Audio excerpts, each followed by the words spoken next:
All right, well, welcome everybody to episode one of the RF Generation Collectorcast. I am the lovable Duke.Togo from RF Generation, and with me is my co host. Crabmaster 2000, also from RF Gen. Wonderful Krabby. I'm really glad that you could join us from the frozen tundra of Canada today. We're slowly losing that snow. It's almost May and it's almost gone now. Yeah, I'm going to worry about sunscreen, and you got to glad your snow's melting. What better way to start a podcast about collecting than to talk about reasons why collecting is important to us?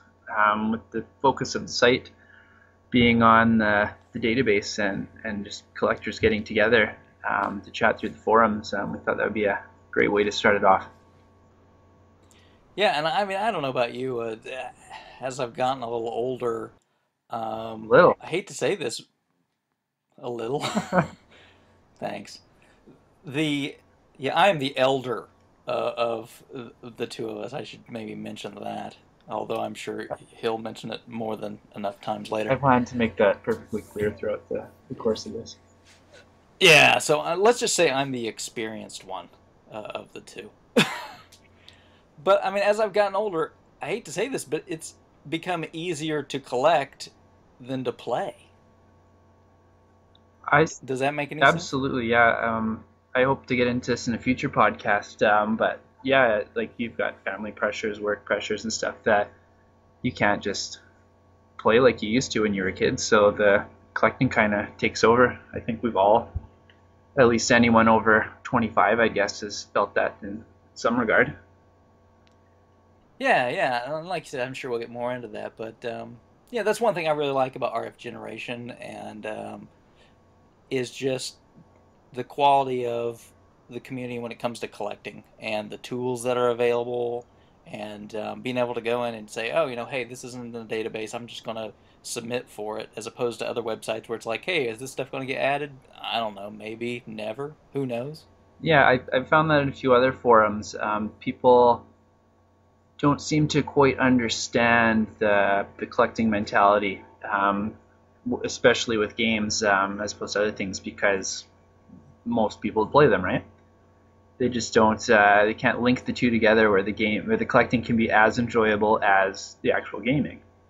Sure, and I guess I can understand. I mean, there's a lot of things that people collect that I look and go, I have no idea why you would want to collect that, but I mean, I understand the interest in it in terms of collecting things. And that's kind of, I think, today going to be a little bit what we're going to get into in the main topic is, why do people collect? What's the drive all about? And obviously, with this being the collector cast, that's going to be a big focus for us.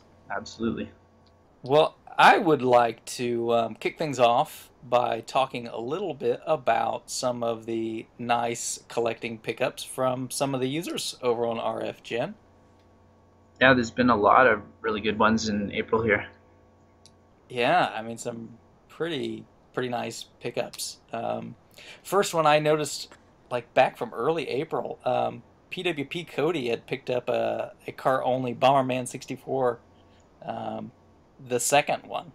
I mean, it looked really nice. I know he's getting really close to being kind of finished up with his N64 stuff. Yeah, second attack's a pretty tricky one to find. He near the end of the month, he also grabbed Goemon's Great Adventure, and that puts him. I think he's only got three left to complete his licensed North American set, so he's right up there. And that's pretty good because do you know what the total U.S. license set is? How many carts is that? I think it's 296 or 297. It's just shy of 300.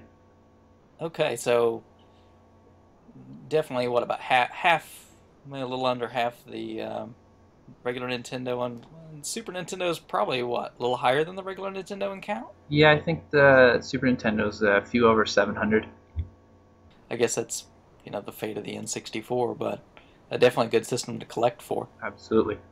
I also noticed Wild Bill had a couple nice little pickups in the last month. I was really kind of jealous when he ended up with a free copy of Ultimate Air Combat, Yeah, which is one of the few that I still need in my NES license set. And according to the story there, he bought it from eBay, and then there was some mix-up and whatnot, and you ended up getting the thing for free. So, yeah. How often does that happen on eBay? yeah, tell me about it. But man, what a good deal, right? Absolutely. And a little later in the month, he had picked up a copy, a loose copy of Goonies for Famicom, which I'm partial to the Famicom stuff myself, and that's one of those great ones that didn't come out here on the regular Nintendo. It was only in the Versus machines in the arcade, and it's a fun little title. Good one to start them off with the Famicom collecting. Absolutely, yeah, that's a really great game and not terribly expensive. And for those out there that are interested in Famicom collecting, it's a fun one to start with. No Japanese required whatsoever. Right on. One of my favorites that I saw in the forums this month was Shadow Kisaragi picking up King's Quest V new in box for $4. I'm extremely jealous of that grab. I Yeah, loved the King's Quest games growing up. and I mean, that's PC, right? Yep. So I don't know. I guess I don't really collect PC or anything, but I just always kind of got the impression that PC games really weren't worth much.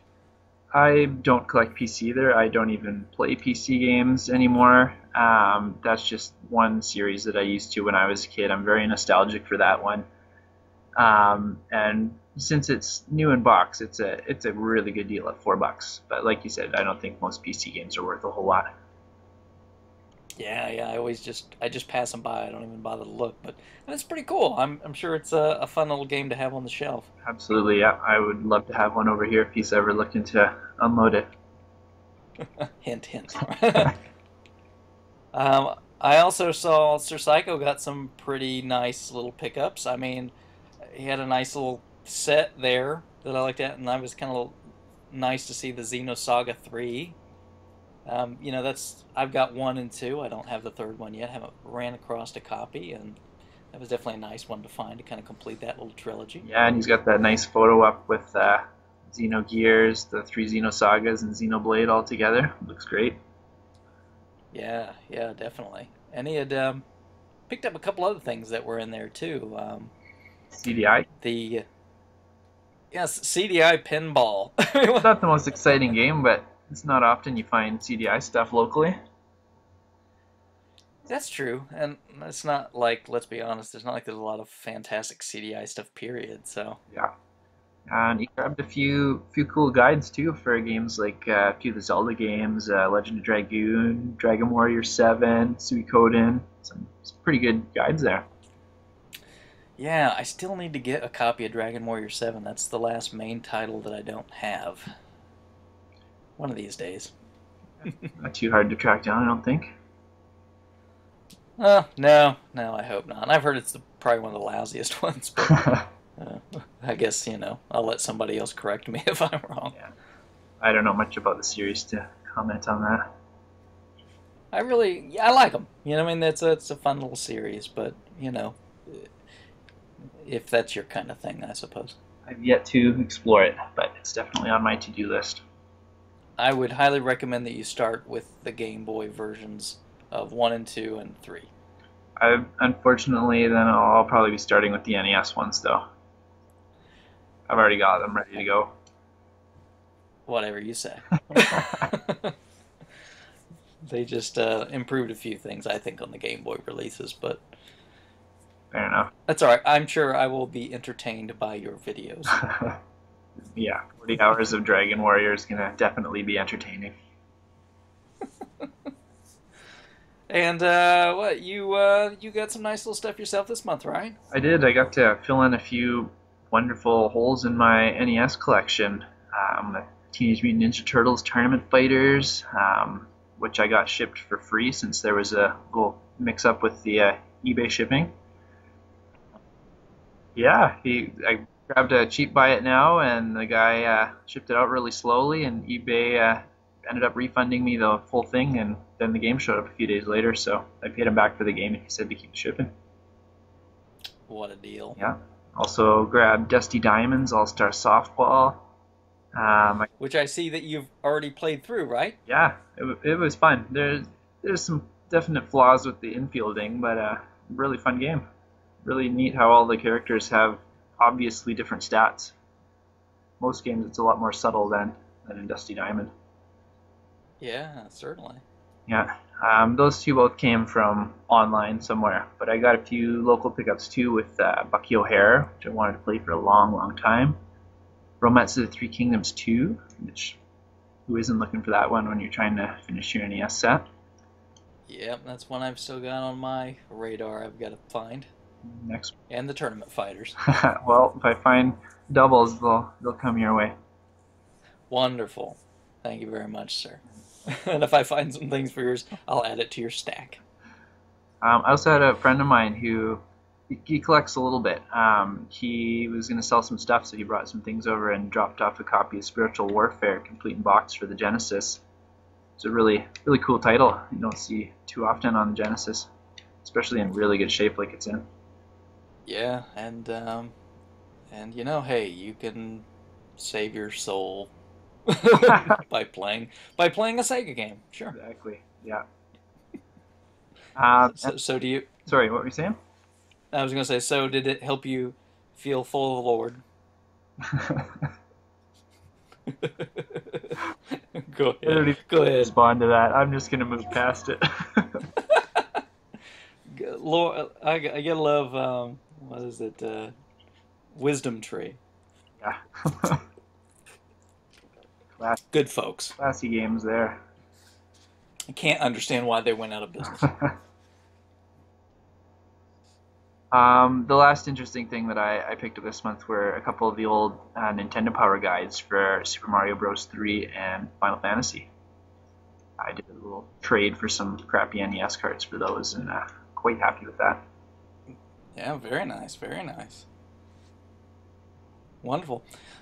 I also saw that kind of a newcomer to our boards. I haven't seen him make a lot of posts, but Understatement picked up a copy of Panzer Dragoon Saga. Yeah. That's... You know, minus disc 1, but I mean, wow, eh? Yeah, that's still a great pickup.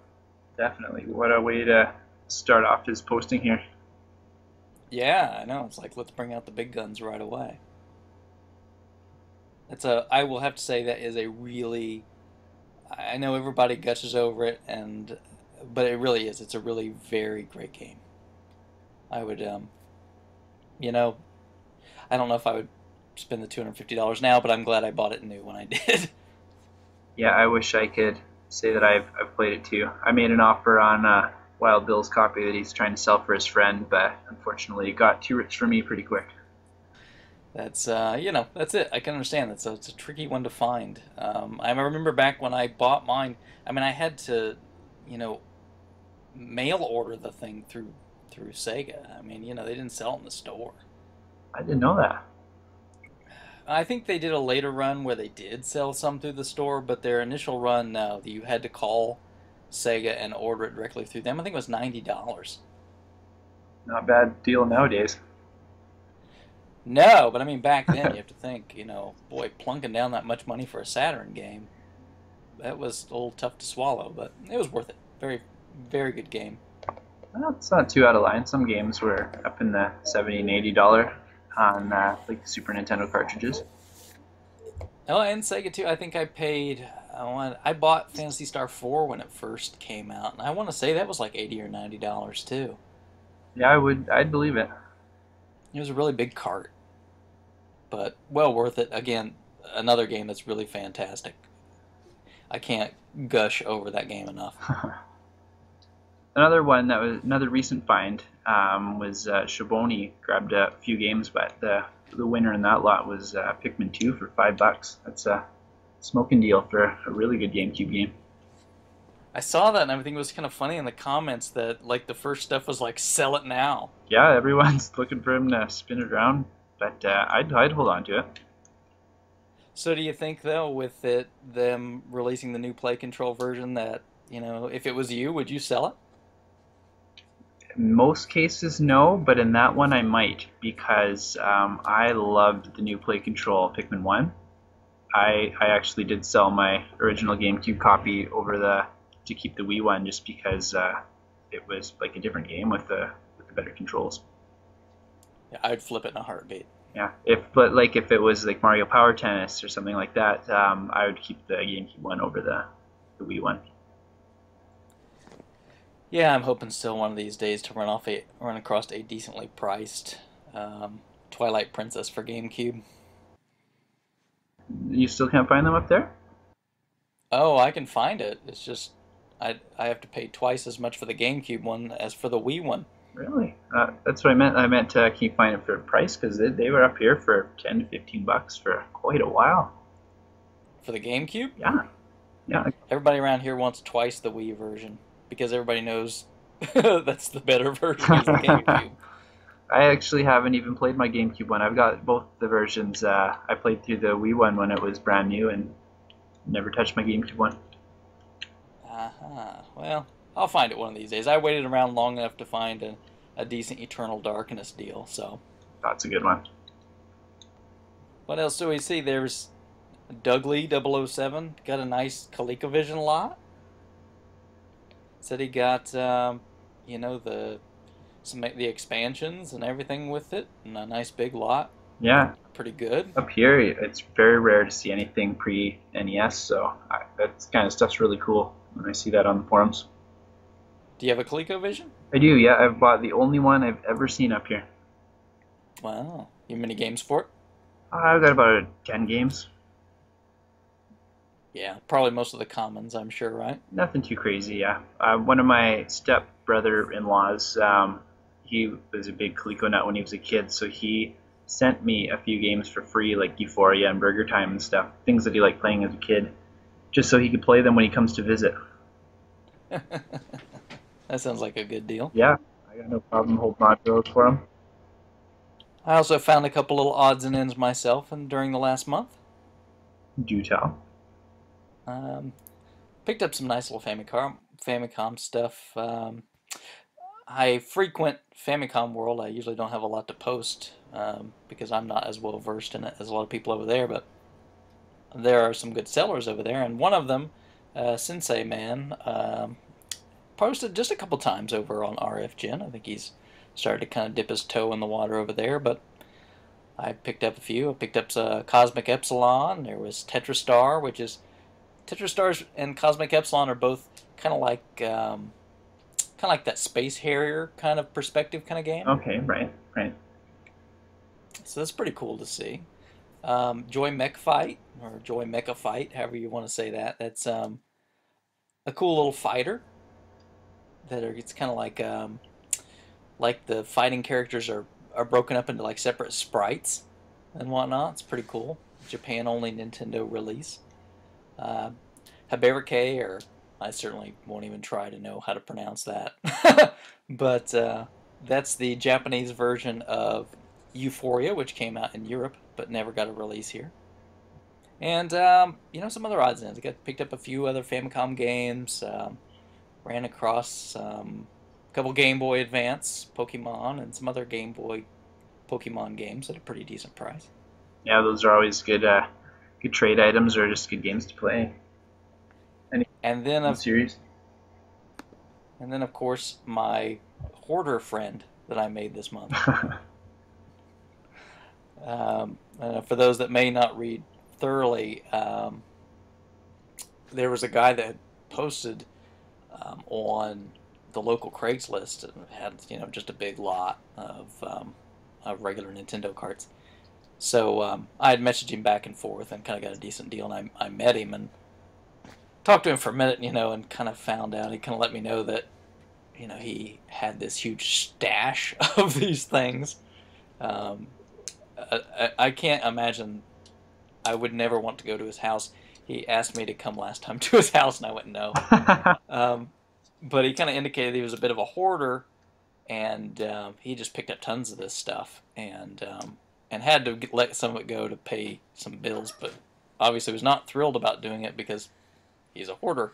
Now, And do you not want to go to his house because you were afraid you'd buy too much, or because this person terrified you?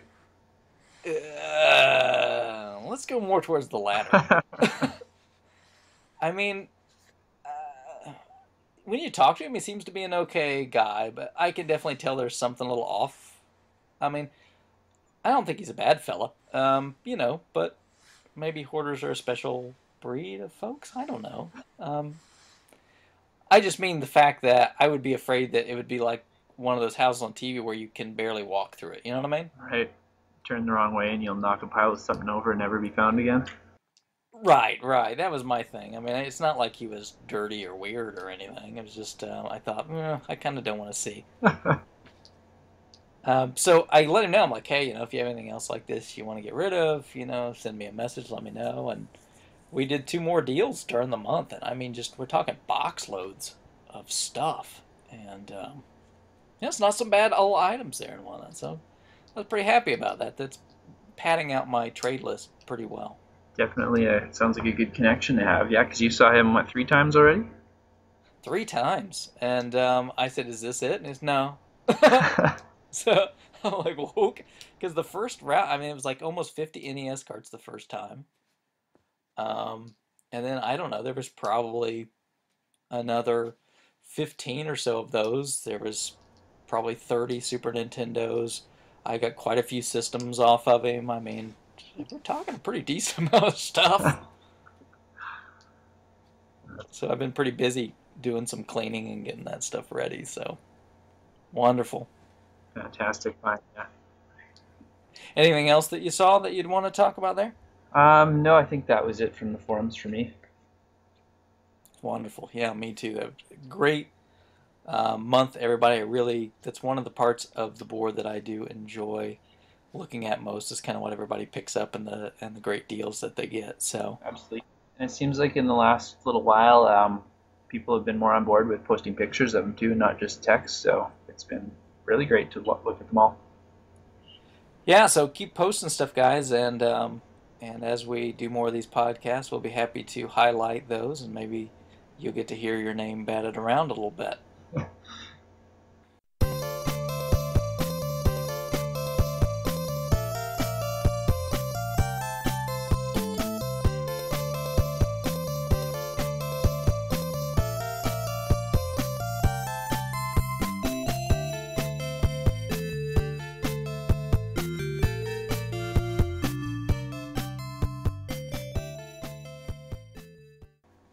So to give you guys a little perspective on our history as collectors, we're just going to give you a quick little introduction of how we got started in our history with collecting in RF Gen, and that should segue really nicely into our main topic of reasons why people love to collect. So I've been around RF Gen for a few years now, and I collected for a couple of years before that. I want to say about 2005-ish. So wow. Yeah. You've been there for quite a while. A little while. I grabbed a big lot of NES games off of eBay because there was 5 to 10 titles in it that I remembered playing as a kid, wanted to try again, and there was a good another 30 titles that I'd never heard of, so I thought I'd give them a try for a cheap price. And yeah, I was hooked right there. Not just with NES, anything I grabbed. I used to buy systems that I missed out on as a kid, like Virtual Boys and Sega Saturns and stuff like that none of my friends had, just to see what all the hype was about, if they were any fun or not. And I remember seeing Virtual Boys in the store displays. My mom would never let me get one, though. Not even when they were slashed down to next to nothing? No, I remember going to Toys R Us when they were trying to clear them out. I could have got one with a couple games for $50, I think it was, but she wouldn't have it. Wow. Yeah, I think I got mine when they were going out of style, and I paid $50 for the system, and I think I got, I don't know, like 6 or 7 import Virtual Boy games with it, all for that price. It's not bad. Very crazy. Yeah. But if people only knew. kind of like Earthbound, right? Yeah. So sorry, what were you going to say? I was just gonna say, so really the collecting thing kicked off for you around 2005 then? About that, I just pick up something once in a while, whenever it was convenient. And then I stumbled across Racket Boy and then RF Gen through Racket Boy. And once I found this really good find one day at a garage sale.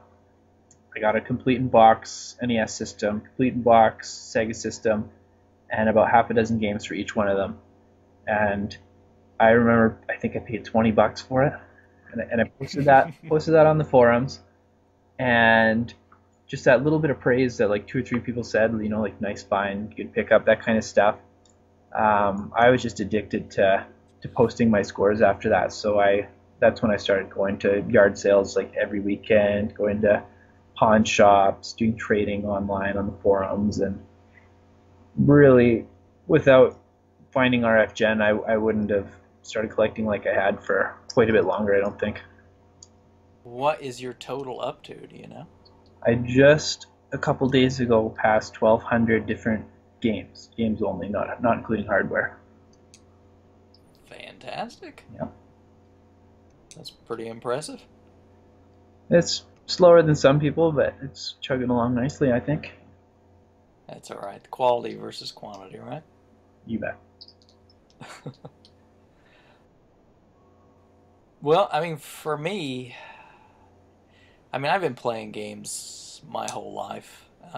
Started out, with the 2600 as a kid, and and then I remember very clearly when the summer when my cousin got an NES, and of course he had the original set. He had Rob the Robot, and so he had Gyromite, Duck Hunt, and his dad had bought him Super Mario Brothers, and I can't tell you how much Super Mario Brothers we played. Um, I mean, that was it. At that point in time, I had played Atari, and it was fun, and I enjoyed it. But man, I'm telling you, once I played Super Mario Brothers, forget it. That's all I wanted for Christmas. We were the same way. We had a 2600 at our house when I was a kid, and I have very few memories of playing it. Um, but then we got an NES, and we still occasionally, about once or twice a year, my mom, my dad, and me will be having dinner, and we will argue about who saved the princess first. From like, yeah, 20 years back. You got it, yeah. And I remember, just crystal clear because my cousin, before game magazines and stuff were big, somebody had showed him how to get to the Minus world and everything, and it was just so cool That was at the awesome when time. you knew people that knew the tricks. Like my cousin showed us how to get fireballs when you were little in level 4. Oh yeah, yeah. And so we could impress our friends for weeks on that. It was awesome. Oh yeah, it was really cool. Um, so a lot of it went with my cousin because he was a year or two older than me. So when I still really started getting into it, I would do some trading and whatnot with him. And I mean, for example, I've still got the Rob that was his from his original set when we were kids. I just held on to it all this time. So that's where my Gyromite set comes from. That And that just blows me away. Well, I would love to have some of my original stuff, but I didn't start keeping my own stuff until probably around the PlayStation era. So I've got some cool things like Lunar 2, Eternal Blue that I bought new, but I would love to have kept some of my NES stuff. yeah, I've still got a lot of the original NES carts I started off with. So, I mean, I played that and then I just kind of went right along. After that it was Sega Genesis. I got pretty big into that because of Phantasy Star 2. The first time I saw that, my friend had that, I was blown away because he had always been, you always knew that one Sega kid that had the Master System. He was that one Sega kid. And, we'd go over his house and we'd play, Time Soldiers and Double Dragon, which much better on the Master System.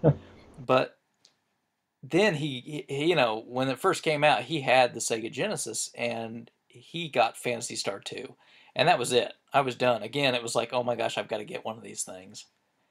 And picked that up. I was really more into it quite a bit Not as much into Super Nintendo. I picked one up eventually, but I never was as big into it as I was the Genesis.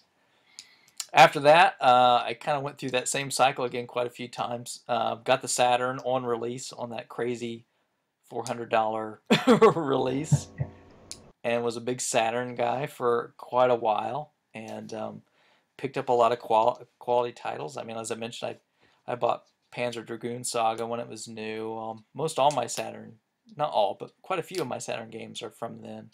Um, I bought Magic Knight Rayearth new when it was released. A lot of good stuff there. And eventually, then moved into the next big console, I guess, was probably Dreamcast, and loved it. And of course, didn't last nearly long enough. And then, after that, of course, like everybody else, PlayStation 2, and now mostly probably 360, but and then Famicom lately, I think it's kind of taken over most. Yes. But I've just always kind of had that itch, you know what I mean, to kind of keep Right. things. So We always traded up. So we had our NES. When I wanted to move to the Genesis, we traded all our NES console and games for Genesis and Sonic. And then we did the same thing from the Genesis to the Super Nintendo and so on. yeah, see, I never did that. I've still got my original Sega Genesis, Sega CD, 32X, Super Nintendo. I remember. It's all my Yeah, almost all my hardware is originally mine. that's amazing. Because I remember going into like Radio Shacks. Like everyone used to take in used consoles. It wasn't just GameStop type places. Yeah. To Zellers or to Kmart or Radio Shack and trade up to the new system. Yeah, I don't know. I just always had a thing for keeping a hold of that stuff, and I'm really glad I did. No doubt.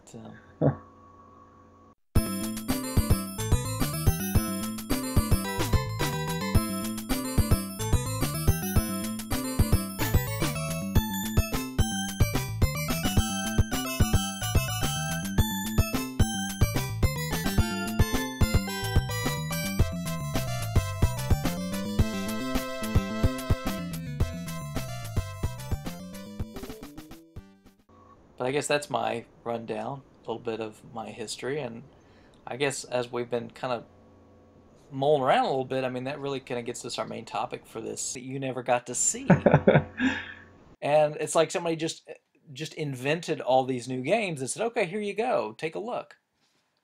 So to me, it's just like I can travel back to that point in time, but still play something totally new. Makes you feel like a kid again. Yeah, a lot of it. Yeah, yeah. I mean, I had a buddy over a while back, and we plugged in Crisis Force, which is this really awesome Konami shooter, and it's two players simultaneous, and we're sitting and banging away at that thing and having a great time, and it's like I'm back to being a kid again. What a wonderful feeling. What about you? What's kind of your main drive? I get the same feeling you're talking about, but I think my drive is just I love playing my games. So there's so much I feel like I missed out on as a kid, because we'd only ever have two or three games in our house at a time, and I'd go to friends' houses, I'd rent things, and you go to the rental store and you just see the wall. It looks just like an endless wall of games. You'll never be able to play all of them. Oh yeah, yeah. It just looks so huge when you were a kid, and I just going back to grab those titles that I missed out on, and there's just so many that I'm just having a blast playing through every new thing that comes through my house here. Yeah, I understand completely. I mean, I remember there was this one video store that was not too far from my house. It was probably the biggest one in town, and it was called Lee's Video, and they had not only just Nintendo, they had Sega Master System, and nowhere else in town could you play Sega Master System games or rent them. And I just remember looking at the wall of these things and going, "Wow, what are all these games I can't play?" That's how I feel as an adult, because I grew up in fairly rural areas. You didn't have a lot of diversity in your choices. You had what was popular, and that was it. So you said like every kid knew that one Sega guy. I Yeah. never had the Sega guy when I was a kid. Everyone had an NES. Everyone had a Super NES. I literally never seen or heard of a Master System until I was an adult. Completely missed out on the Saturn. I didn't know anybody that had one. Wow. Jaguar, like nothing that wasn't absolutely mainstream. I knew one kid that had a Dreamcast, and that was it. So I get to go back now and look for these things that I've never even heard of. Like I'd never heard of a TurboGrafx, and now it's just one of my favorite consoles to fire up.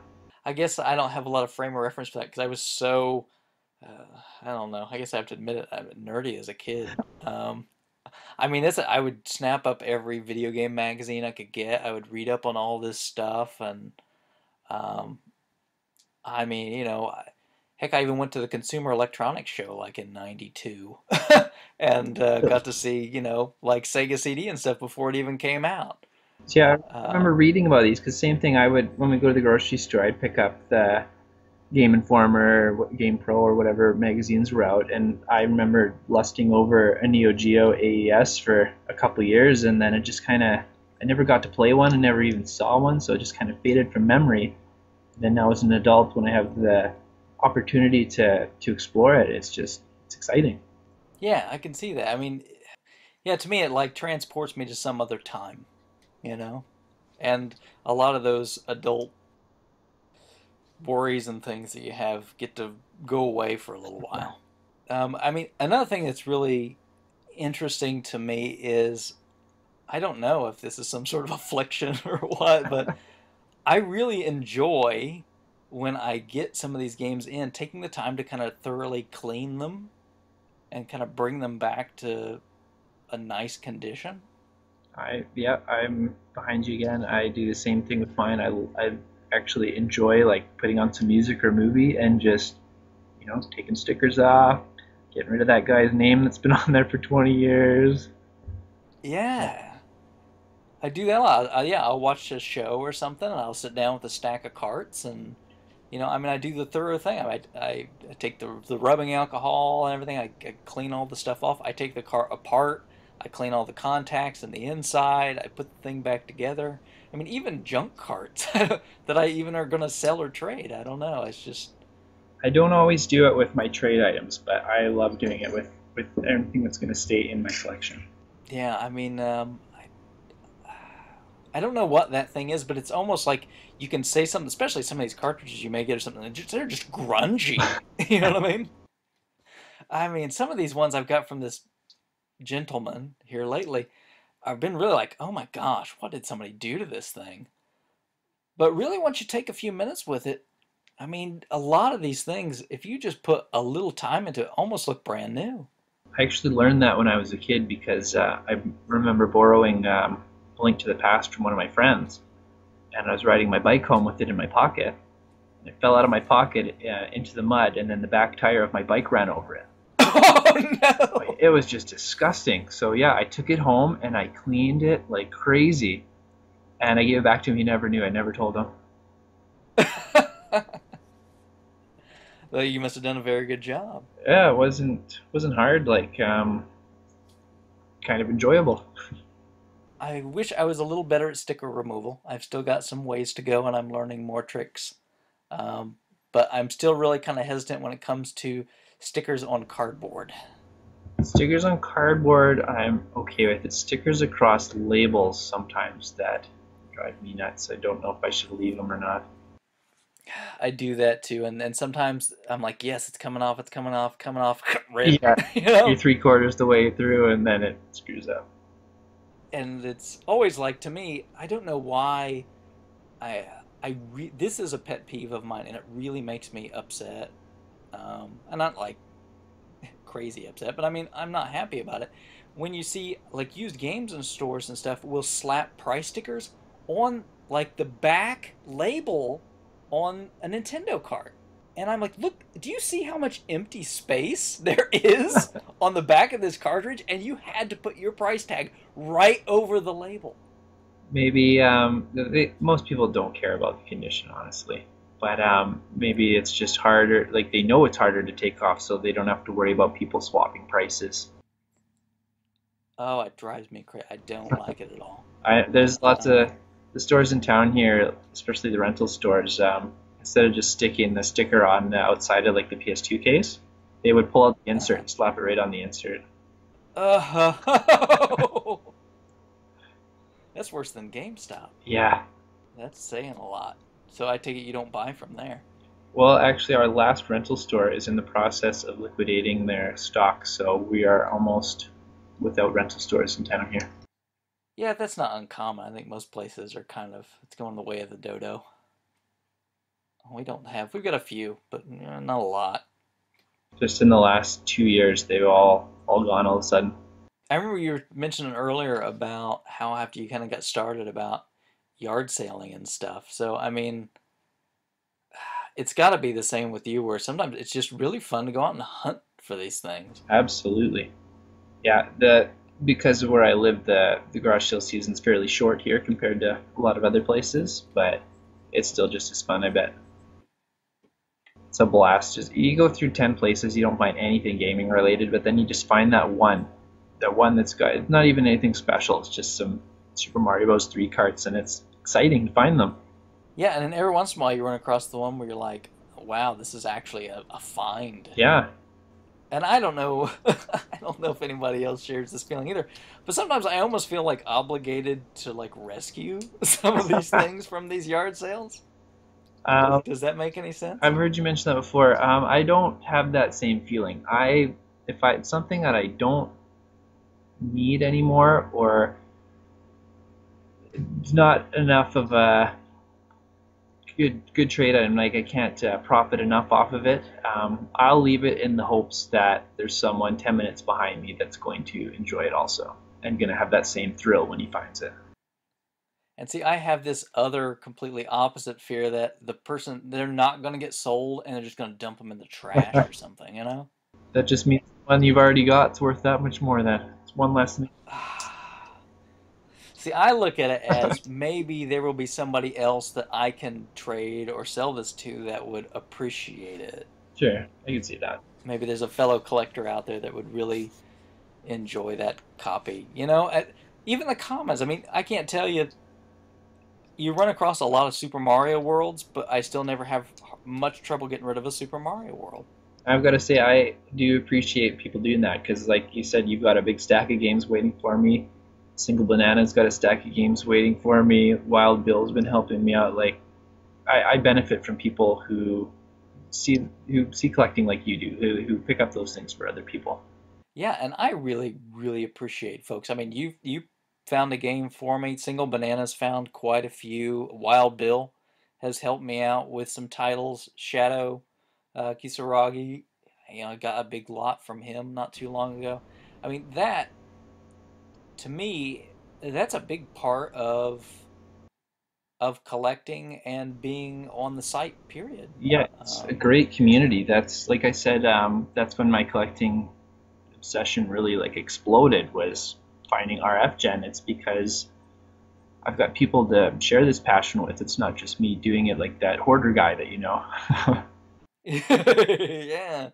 Yeah, it's not like you go to some other websites that are more gaming focused, and I appreciate those. Don't get me wrong. I have some interesting conversations that happen there too, but like you said before, there's a lot of those that just don't really get game collecting. Yeah, there seems to be like I know from a couple of the other forums that I've spent some time on. It seems almost like I want to say like 10% can, if not appreciate the collecting, they can at least understand it. But then you've got the 90% that just can't wrap their head around some of the things you do, like going for a complete set or keeping an old item sealed, or there'll be some weird aspect that'll just drive them nuts. They won't understand it. You get that every once in a while because people will, like, what, you want this sports game? You know what I mean? Yeah, And you have to go, yeah, no, I don't really want the sports game, but I need the sports game. So, don't want it, I need it. Yeah. yeah, it's like when you're spending a lot of time hunting for pro sports hockey, you're not doing it because you want to play pro sports hockey. You're just happy to cross pro sport hockey off your list. Yeah, absolutely. And I feel kind of weird about that because sometimes there are some stores around here that I go into, and they know me, I guess, enough by now. And I'll go in with my list, and I'll just go, "Hey, is there? Do you can you get any of these?" And sometimes I get the person that on the other end that looks at me like I'm a psychotic. And then sometimes I get the other ones that look at me and go, "I'm gonna make some money off you. That's fine. Yeah. It's fine either way. I don't worry too much about it." And sometimes people ask why, and some people they don't care. There's But it's kind of fun. there's only one vendor up here who I've got that kind of relationship with, who knows I'm a collector and knows I do ridiculous things sometimes to get these games. And he doesn't collect games, but he collects other things. So I think he can kind of understand where I'm coming from sometimes. But I still think he gets creeped out once in a while. But he's always willing to help out anyway because he makes a few bucks. That's it. It's other people get to profit, and it doesn't hurt anybody. And um, I don't get too crazy about it, but I guess I probably go crazy enough. Uh, I'm not a VGA sealed collector or anything. I haven't got to that stage. One day you'll upgrade to there. There's no way. There are so many Famicom carts and everything else that are out there that I'll be busy for a very long time. I have no doubts. Um, you know, I know you've talked about, and I don't really have this as much, but I know you've talked about like having some people over to your house with your stuff. Yeah. I love one of my other favorite parts is displaying my collection and showing it off. And it's very rare that I can find people that would actually appreciate it locally. So Yeah. when I get that opportunity, it's really fun for me to show it off and just talk about where things came from, how I got them, how much they cost me, what I did to restore it. Like, just, I'm sure I'm glowing while I'm half a minute over them about my collection. Yeah.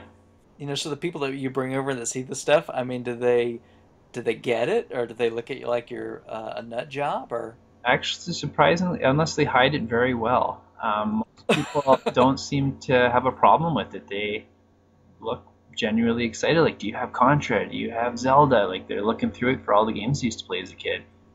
One guy who I know that's done a little bit of collecting, Uh-huh. he some of the games that he used to play as a kid are quite hard to find. So he was so excited when he saw that I had a copy of Snow Brothers. So we popped it in right there and played it for an hour because he hadn't played it for like 15 years. Wow, that is pretty cool. Yeah. I've got a couple other friends that kind of do a little, of this stuff, and some little pieces of joy to me are like I've got a friend, and he plays games. He's more into the newer stuff, but he has some memories. And a little while back, I had a beat up, you know, NES toaster, and then I got it working, and I just gave it to him like, here you go. And his parents had had a few games stuck away somewhere, and he was, he plugged it in, had some fun playing around with his wife and stuff, and that's pretty cool. Some of the games he has fond memories of. I feel sorry for him, but he always talks about Dino Ricky. Ooh. Yeah, he's always like, "Oh man, that game was so cool," and I'm thinking, "What on earth were you doing back then?" But that's all right because everybody has their own memories of what they did, Yeah, I can relate. Like, as a kid. like I said, we only had a couple games at a time, so sometimes they weren't always the best games, and you had to make do with them. So they grew on you after a while. Oh, sure, yeah. I mean, for me, forever, Ring King. I played the crap out of Ring King, and that game these days, I mean, come on, it's awful. Yeah. But I played that thing to death. Yeah, I remember getting Highlight for my birthday because I'm almost positive my dad thought he was buying Zelda, and he bought me Oh, Highlight, and yeah, I turned it off after a couple minutes of playing it, and then I didn't have much choice. So after a while, I'd eventually go back to it and spend a few hours here, a few hours there, and don't mind it anymore. obviously not. You finally got that monkey off your back a while ago. That's been a long time coming. For anybody that's not in the know, Krabby has a nice running video series on YouTube. You're what, 2000 Crab Master on there? Yep. So look up his videos. He's how many do you have completed on your videos now?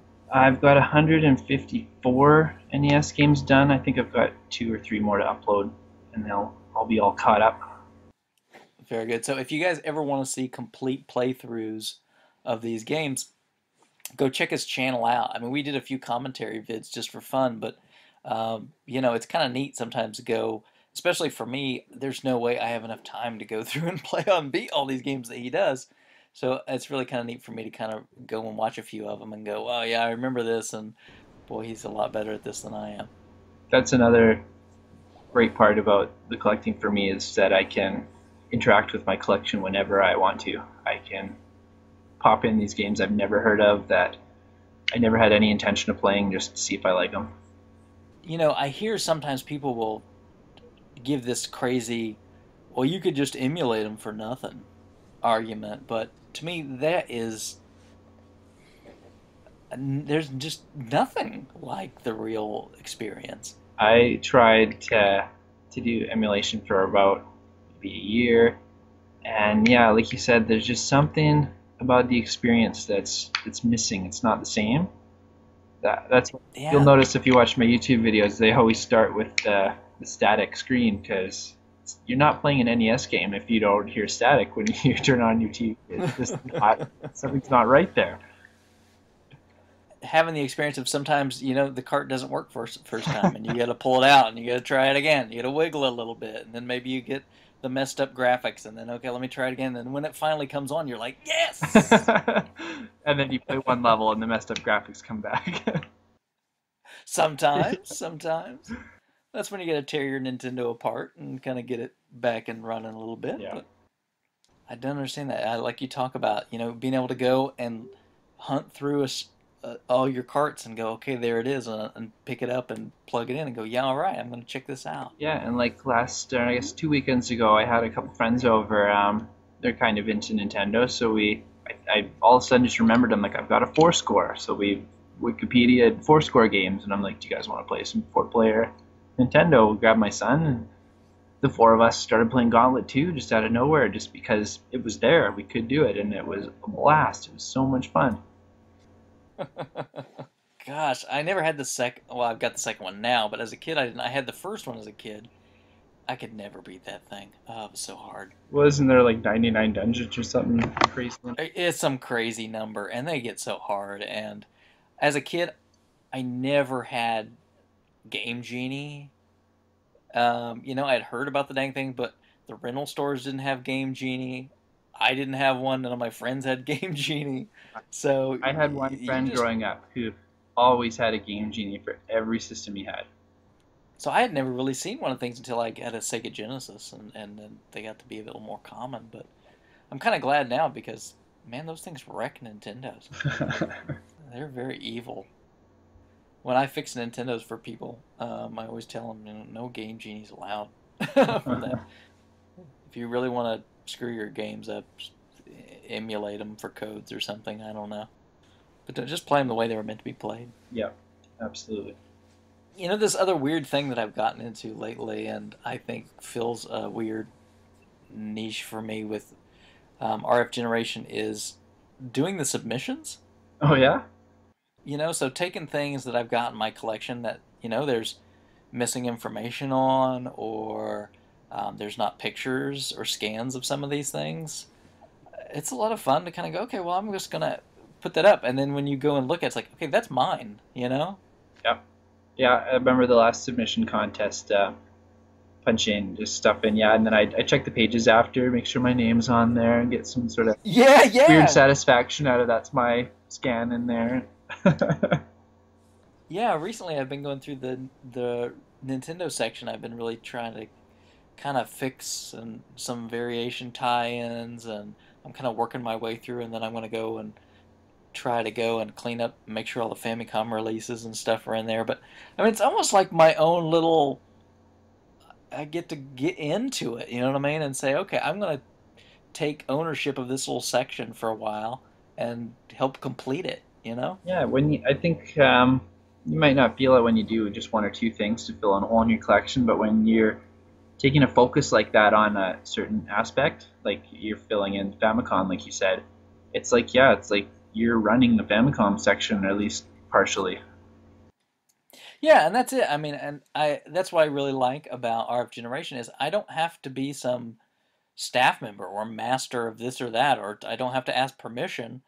I can just go in and start doing some work. And, then if I mess the work up, then somebody can say nope and they can reject it. But, I've learned the ropes of submitting, and, that doesn't really happen to me very often anymore. So to me, that's, yeah, I get to go in there and say, I'm going to kind of adopt this little part of the database and do some work on it. Yeah, I totally get that. So I would encourage others, maybe the site admins will not want me to do that. But I would say thoroughly read the submission guides before you go crazy. There's very detailed information about what you should and shouldn't do. But I think if you're responsible and you add some good information to the database, I mean, everybody benefits from that. Absolutely. And by the time this airs, we should be well into a submission contest. So just push as much Bum, stuff bum, as you can through, bum. slog make those admins that have to approve everything, make them work. Yeah, I think that's going to be, I've not got all the Famicom stuff really done yet, and then, boy, it's going to be a hard push. As you And if somebody's listening to this, don't steal my my submission ideas. Go find some other part of the database to fix it. I'm quite sure that our non-US releases and a lot of systems could use a lot of TLC. I think you're right. If the activity on the forums any indicator, we don't have a lot of foreign members just contributing a whole lot. So it'd be nice to see a few of those extra holes get filled in. I would like to see more of that come over, and some of the other boards I'm at, my signature is always the RF Gen tag thing at the bottom about my collection, and I think that's maybe led a few people to click over and kind of take a look and dip their toe in the water. So I hope more people, take the time to do that. It's a good site to be a part of. Absolutely, yeah. Every time anyone mentions anything on forum about collecting, like they'll say they use their Excel spreadsheet or IGN sucks, what can I use now? I always make sure to throw the RF Gen reference out there and tell them how great it is. Yeah, definitely. I mean, I don't. I tried several different tools before I ended up at RF Gen, and yeah, just no way, shape, or form do they compare. And I know some people complain that you can't do bulk uploading or whatever, but to me, that's not a big deal. It isn't. And there's something about doing a good audit of your collection, and that's probably sounds very strange to non-collectors that you would enjoy auditing your collection, but that's kind of part of cataloging it and putting it in, right? Absolutely, yeah. I'm not ashamed to say that about twice a year I do a once over and make sure everything's up to date. Yeah, I think that's just it. It's kind of like you got to go through and do an inventory, Yep. because you do. On occasion, you'll get something, you'll forget to stick it in your collection, or maybe you traded a thing off and you forgot to take it out. Yep. Then you try to be pretty diligent, but from time to time, you really have to go back and take a solid look at what you got. Absolutely, yeah. And like you said, there's some sort of sick enjoyment out of it. I love like I've got a game room in my basement, and any excuse I can have to spend time in there, whether it's playing games or not, is fun for me. And honestly, if you're smart about it, it's not a crazy expensive hobby to have. No, it's so flexible with not only with cost, but with time consumption too. Like you can spend as little or as much as time as you want into it, and money. There's so many cheap games, but yeah, if you want the big bucks, you can shut out for the Nintendo World Championship cards and stuff too, or you can just stick with your Super Mario Bros. Yeah, and if you think about it, most of the what quote unquote good titles for most systems are usually the most common and pretty affordable. Absolutely, yeah. Like I think I want to say like 9 out of the 10 rarest NES games, from the licensed ones anyway, no one buys them to play them. There's maybe one out of those that is actually really fun to play. Yeah, I'd say yeah, a couple of them, but yeah, you're right. Nobody's picking up a stadium events because they really, really want to play stadium events. Yeah. If you want to get the same, if you really, really burning deep down inside want to get the same feeling of playing stadium events, you can just pick a world class track meet for like $1. Yep. And you can just pretend in your mind it's got a different title screen, and you'll be happy. You can just print the title screen off your computer, post it to the TV until you push start, and then tear it down. Same thing. Rip the label off your card, print another one out, stick it right over the top. There you go. But really, I mean, when you think about it, when you talk to most people that are not heavy collectors, what do they usually want? They usually just want like the top games for the systems. Yeah, the top ones they played and the ones they had growing up. Yeah, so it's, hey, I want Super Mario Brothers. I want, Ninja Turtle. I want Metroid. I want Zelda. Yeah. Which is great because those things are everywhere. Absolutely. It makes it really easy to trade them and sell them off when you have doubles. There you go. There you go. And I really do appreciate the other people that share the must get them all affliction, because then they can take the other games that you end up with. The George Foreman's KO boxing, yeah. There you go. Those have to go somewhere, and I'm glad they go to a home where someone cares. One other aspect that it's not a main driver, but it's kind of there, is how all of these games, at least in some capacity, have some value attached to them. Yeah. I'm not planning on selling anything, but I like having the option open that if I should ever need to for whatever reason, it's almost like I have cash in my game room. I can understand that. I mean, it probably shouldn't be looked at like that, but there are some times when I can tell myself, all right, this is almost like an investment. Yeah. It's also easier to justify it to my wife sometimes when it's like, hey, look, I bought this game for $100, and now the last one sold on eBay for $300.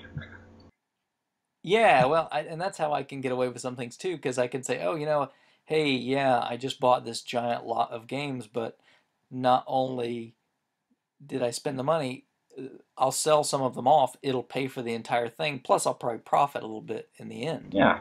If you're careful and you want to, you can almost make it kind of a self-supporting hobby. Yeah, well, I think some guys, that have been into it for a while have done exactly that. Like, I think NES Rules says the year's not very far into it yet, but I think he's already turned a profit so far. Sure, and just a matter of how much you want to fool with it. And I understand some people, they don't want to worry about reselling or trading. They just want what they want, and Yep. that's fine. You can buy. But for me, again, kind of going back to some of that other stuff, there's a little bit of joy of going, all right, I got that game at a great price compared to what it normally sells for, and then going, okay, well, I can, if somebody else really wants it, okay, I can let that go to them. I can make a little bit off of it, and they can probably still get a good deal in the process. You know what I mean? Exactly. I know you in particular seem to get some sort of joy from not paying sticker price, even if it's a good deal. Can you elaborate on that a little bit? Yeah, I don't know what that is, but it's almost like getting that little victory that when you can get something at a lower price than what it's marked at, even if it's silly. I mean, we were just talking a little bit ago about the Goodwill down the street has got like 5 or 6 original PlayStation games. It's the 2 Gex games and Rayman, and I think there's another 1 or 2 of them there. But they're marked for $2 a piece, and honestly, I stopped and went, and I said, well, maybe I can wait and see if they go. I can get them for half price. I mean, let's be honest. I mean, it's just $2 a piece, and probably anybody else would go, look, they're complete. Just buying it $2. But I don't know. It's like I really want to get a deal. It's just a good feeling about getting a deal. You don't do that? I do absolutely do that, but for $2, I had already considered that a deal. I don't know if I go down more than that, but I've done the same silly things. Like I've gotten a great lot of Saturn games, wanted $2 a piece for them, and there are things like Dragon Force and Shining the Holy Darkness, Shining Wisdom, and stuff like that in there. It was well worth the $22 that he would have charged me, but I Uh-huh. was like, well, you better give them to me for 20 if I take them all. I had Yeah. to get my extra $2 back to win an extra victory over top of already finding them for a great price. And that's it. I mean, I know some people don't, but I don't mind haggling, you know? To me, that's just kind of part of the deal. It's fun sometimes, and it's nerve-wracking other times too. I mean, I know some people will, I've got a friend, and he will never haggle about anything, and he feels like bad about it. So whenever we're out somewhere, I'm just like, look, I'll go talk to him. I mean, duh, don't just pay. You know what I mean? You always ask. I mean, the worst thing they'll do is tell you no. Yeah. But there's been plenty of times when I'll take something and I'll be like, hey, okay, I'll give you an example. That copy of Lone Ranger I got for you. They had them sitting up, and they had just gotten that copy in traded used, and it was dirty. I mean, but I looked at it and go, okay, this is gonna clean up fine. It's just dirt, and the label's fine and everything. So I was like, okay, hey, maybe I'm interested in that. And they're like, yeah, okay, well, $5. And I said, really, it's kind of dirty. I said, is there anything you can do on that? And they're, all right, we'll give it to you for 3. you know? And I'm like, yeah, all right. And the same store I go in, and they had a zipper controller for the NES, which I got not too long ago. The same thing. They had it made for like $5 or $6. So I was like, look, can I just plug it in real quick? I just want to make sure the Turbo Fire works before I buy it. And so the guy's like, okay, okay. So they have one of those cheap knockoff 3-in-1 systems. You know what I'm talking Yeah, about? yeah. These monstrosities that just look like trash. I mean, this thing is horrible looking. It's got ports all over the sides of it for all these 3 different systems, but I would never let that thing into my house. But anyway, so he gets out and he plugs an NES cartridge, like Mega Man 2 or something, plugs it in, flips it on, doesn't work. All right, gets it out, he cleans it again a little bit, pops, just won't work. It's like, all right, fine. Goes, gets another one of these cheap, crappy clone systems, swaps it out, plus still doesn't work. Puts another game in, nah, it's not working either. Goes to the shelf, pulls like an old toaster Nintendo out, sets it down, no, can't get that to work. I just looked at him, I said, look, dude, I tell you what, if you will sell it for me for half price, if it's broken, I won't bring it back. And he finally just goes, all right. Because we'd probably 20 minutes. But I'm like, really, dude, can you just knock it down in price? I'll take my chances. And so I got it for half price, and it worked fine. Fantastic. So that 20 minutes was definitely worth the $3 to you? Absolutely worth it. And I really like the zipper controller, by the way. It's pretty good. It's not a Joy card, but it's very good.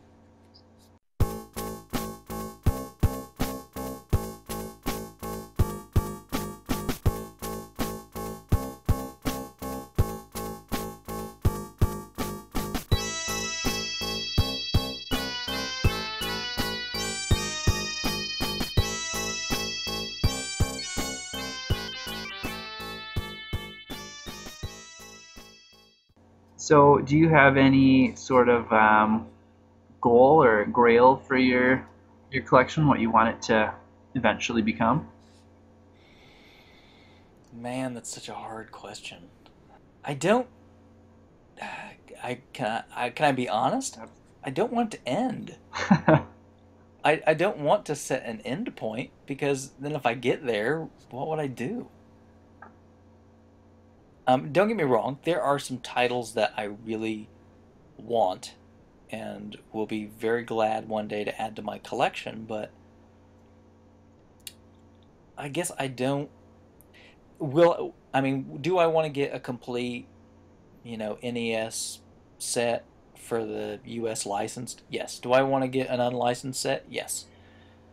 Do I want that to stop where I'm at with the regular Nintendo? No way. So, I mean, there's if There's European releases. There's Famicom carts. There's new homebrews. As a matter of fact, I will mention that they just started selling Nomalos, which is a new homebrew game. Yeah. I just put in my order for that. That's what I was going to ask then. I was going to say, if you do happen to complete it, do you just move on to another system, or do you find a way to extend NES in particular, like with the homebrews and the Famicom and stuff? That's it. That's exactly it. I will continue to pick up games here and there for other systems that I'm interested in. I don't have any burning desire to fully complete a set for any other console. Um, I just want to continue the Nintendo stuff, and I think I could probably legitimately do that for the rest of my life and never be done. Absolutely, yeah. There's tons of stuff there. You could even move into test carts and prototypes, and yeah, you just never end. Yeah. Yeah, I don't know if I want to go that direction. I'm just saying, like, there's options. Whether if you totally exhaust one avenue, then there's 10 more to replace it. I don't know about anybody else. I'm really excited about the homebrew scene in Nintendo. To think that, all right, here's a system that was launched in Japan in what, 1983? And so almost 30 years ago, and they're still making new games for this. I have to dig in, but there's several that like Assimilate and Battle Kid, and I want to grab the U-Force one. There's quite a few that piqued my interest. I just have to get around to tracking down some copies now. What and Assimilate, they're taking orders right now for their second run, Yeah, so you can get on that. Yeah, RetroZone has got a lot of good titles. Nomalos, after they do the first run of numbered carts, is going to be available on RetroZone as just a normal, you know, homebrew cart. And to me, that is really fun. Other areas I'm starting to get more into is I like Game Boy. I really kind of enjoy Game Boy and Game Boy Advance carts. I just like carts in general. who Um, doesn't? See, yeah, Sega Master System. I love the packaging for Sega Master System games. You know, those boxes, those plastic cases. I've got a nice little Sega Master System collection. I would like to really build that some more. I'm more of a fan of the cardboard. I don't know what it is about. Oh, you and the cardboard. So talk to us about your love of the cardboard then. Well, I don't spend as much on cardboard as I do on carts, but there's just something about it. It's just awesome to have. Like the anyone can keep a clamshell looking good for 30 years, but it takes some special kind of care to have that pristine cardboard box that's that old. So do you display the boxes separate from your loose carts, or are they just kind of intermingled? No, I've got a separate shelf for the boxes. So are you kind of like Wild Bill? Do you want to eventually move to a fully boxed set? Absolutely not. But that said, I would probably have like a list of games I'd like to upgrade to a complete in box. They'd either be some that have some sort of meaning to me, or just have really wicked box art. Like, I can understand that. There's probably a few titles like a little while back I got a good deal on some black box NES games. yeah, those look they're really iconic looking. I love those. Yeah, they're great. Especially like I just have a lot of nostalgia for Gumshoe, so I was really glad to get that. For those that read on the site, you have really hit some holy grail type things here lately. So what about you? What direction are you wanting to go with your collection? Well, my big focus is my NES stuff right now, just the licensed I'm working on. I've still got about 150 carts to go, but I've got pretty much all the hard ones already down, so it's just a matter of time now. Yeah, you really. I mean, is there any hard to find games that you don't have? There's a few tricky ones like Wacky Races, Cowboy Kid, Wayne's World, but that's about it. Those kind of titles. Well, I will trade you a few of those for maybe a few of your rarer ones, and then we'll call that even. After much the price has spiked on some of these lately, not a chance. Yeah, tell me about it. I would have bought Or Um, Flintstones 2 when I bought mine if I knew they were gonna blow up as crazy. oh, if I could time travel back 2 years to when I could have bought the little Samson for $100, and I would thought that was crazy expensive at the time. Yeah, I bought that one for myself as a birthday present a few years back for $100, like you said. I just, man, we could probably gripe about that all night. Uh, But I think, maybe a topic for another day, but I think the regular Nintendo NES stuff is in a bubble for some of these right now, so I think prices will come back down. Yeah, I don't. Just There's a like few of them. just like Atari was in a bubble for a while. Yeah, it's only with a few titles too. It doesn't seem like the whole set's moved up. It's very unusual. So what about you? I mean, what happens when you get a full licensed set? Yeah, I'm looking at it different from you. I love to finish my goal. So my goal is, licensed NES set. I've got a number, hit that number, done. I might grab a few homebrews or something after that, but as far as I'll be concerned, like NES is completed. Move to something else. Find a new area to focus on. Whether that's Virtual Boy, TurboGrafx, N64, I don't know yet, but I'm looking forward to finishing that so I can start another one. But like you said, it'll never be ending. I'll just find a different area to shift my focus to. So if you've not really planned out what direction you're going to go, you're just going to kind of take it as it comes, or I've got some ideas, but I want to finish this goal before I put too much time and effort into thinking of what the next one's going to be. I can appreciate that. I know some people like that idea of I'm done, you know? Yeah, To me, if I was done, it wouldn't be fun anymore. That's it. I don't ever want to be done. I wouldn't have anything left to do. I mean, don't get me wrong. I have other things in my life that I do, but I don't know. I guess I don't have that desire to jump to other full sets. Do you think you'll move on and do another full set? absolutely, 100%. Really? It's addicting. That's interesting. So do you pick something that's a little more manageable next time around? Manageable in terms of price and size, probably. I would like to go for Super Nintendo too, but that one seems a little unreasonable for me after the NES, so I'll probably pick a smaller set and a cheaper set. So maybe an N64 or something. Yeah, N64, like a US Turbo Graphics, Virtual Boy, something very, very manageable in comparison to the NES. Okay, yeah, US TurboGrafx set is not inexpensive. There's some, That's like saying I'm going to go for a US Neo Geo set. oh, that's not even comparable. Come on, Yeah, but like Magical Drop and stuff. I mean, Magical Chase. There's a few. Chase, that's It's it. like the NES, but shrunk down to like I think there's 96, 97 view cards, like very small, and there's only a few of them that have the same prices. And you got the same thing with the NES set, but then you've got 400 extra cards to grab. Yeah, but then if you really want to get complete on that, you've got to pick up the CD and all the different system cards for the CD and the arcade card and a duo and all the CD games. See, like I said, CDs suck. It's all about cards.